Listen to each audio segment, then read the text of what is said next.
Il était une fois un petit chat. Mais un petit chat que vous connaissez forcément, puisqu'on le retrouve aux côtés de l'héroïne Justicia. Eh oui, je vais vous raconter une aventure que Dingo, lui-même, n'aime pas trop raconter. Il fut un jour où celui-ci voulut prendre une grande décision. Il en avait assez de toujours sauver Britannia. Il avait besoin de vacances. Mais les vacances, ça n'existe pas à Britannia, tout comme le travail. Bref, il avait besoin de repos et souhaitait surtout voyager, car ce n'est pas en courant après des méchants qu'on peut s'octroyer à faire du tourisme. C'est pourquoi il se décida à monter dans une charrette qui prenait la direction de Vanna. Mais notre futur vacancier s'endormit tout de suite et ne vit pas le temps passer, à tel point que la charrette s'arrêta. Il ouvrit les yeux et entendit Avanien dire « Bordel de charrette! L'essieu a encore lâché. Il va vraiment falloir que je la change. » Étant en repos, Dingo préféra continuer à dormir, quand soudain, il vit une souris passer devant lui. « Chicha, je n'ai pas venir me carquer, dit-il dans sa langue de chat. Toi, je vais te manger tout de suite. Tu seras mon bon dîner. Dingo partit chasser la souris, mais celle-ci ne fila pas dans un trou pour lui échapper. Elle l'emmena sur les bords de mer, en haut d'une falaise. La petite souris était piégée. Il allait pouvoir la déguster. Lac l'affaire, lança Dingo. Il ne fallait pas venir te dandiner pendant que je dormais. Le petit chat avança de plus en plus. La souris était apeurée. Puis, elle tenta le tout pour le tout. Lorsqu'il se décida à lui sauter dessus pour la dévorer, elle passa entre ses quatre pattes. Ne mesurant pas son effort, Dingo fut piégé en tombant dans le vide du haut de la falaise.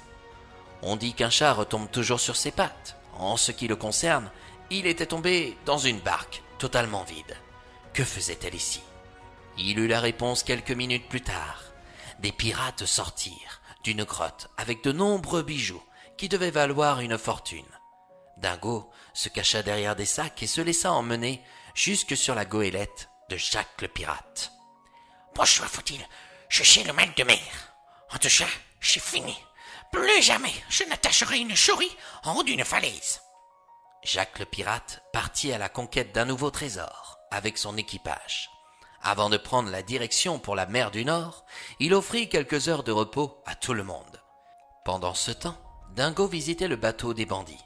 Mais soudain, il entendit un drôle de bruit venant de la mer. Il découvrit une otarie qui s'amusait à sauter autour de la goélette. Jamais il n'avait vu un animal si joli avec ses longs cils, ses fines moustaches et ses petites oreilles ourlées. Ses hormones de petit chat le firent tomber amoureux de l'otarie. Se mettant à découvert, l'otarie l'aperçut et s'approcha de lui. Elle n'en crut pas ses yeux non plus. Jamais elle n'avait vu un animal avec des yeux si verts, un corps si souple et des oreilles si pointues. Et c'est alors qu'une étrange conversation télépathique commença.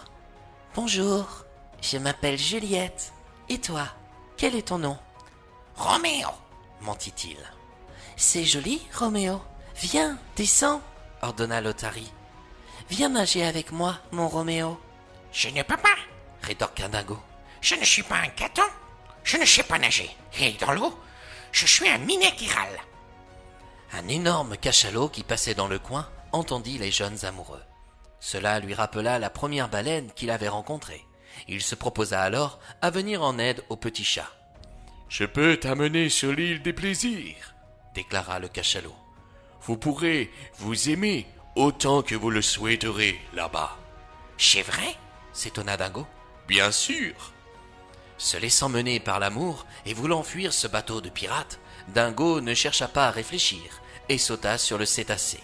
Durant toute la traversée, il préféra fermer ses yeux. Cependant, il sentit les vagues frôler le dos du cachalot. « Je ne ferai pas par amour pour une otarie.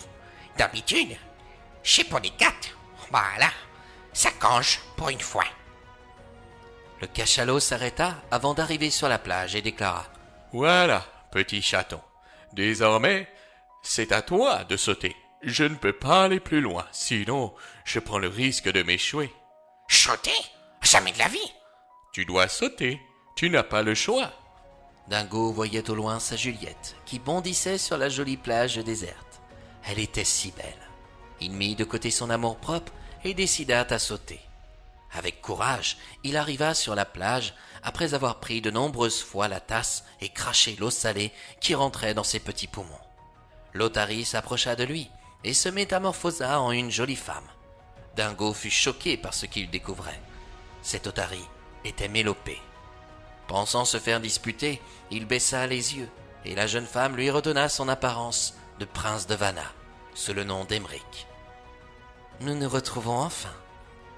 Je suis désolé. J'allais encore te tromper, mais cette fois avec une otarie, dit Émeric. Dingo a le droit de faire ce qu'il veut avec ses amours. Quant à toi, mon prince, tu es à moi. Tu m'as menti quand tu m'as dit que tu t'appelais Juliette. N'en as-tu pas fait autant, mon Roméo? Et c'est ainsi, mes amis, que cette histoire se termine. Ils vécurent heureux durant quelques années sur l'île des plaisirs, où ils purent se donner de nombreux câlins.